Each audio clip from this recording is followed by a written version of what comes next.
Good morning, everyone. Welcome to Shandong Longzhe machine. Today we are working our 70,000 kilocalories pellet burner with a rice husk pellet.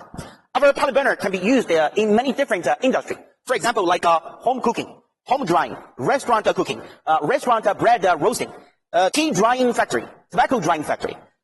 Our pellet burner has a complete system including 1.2 meters screw conveyor and a burning chamber and 50 kilograms storage pellet tank.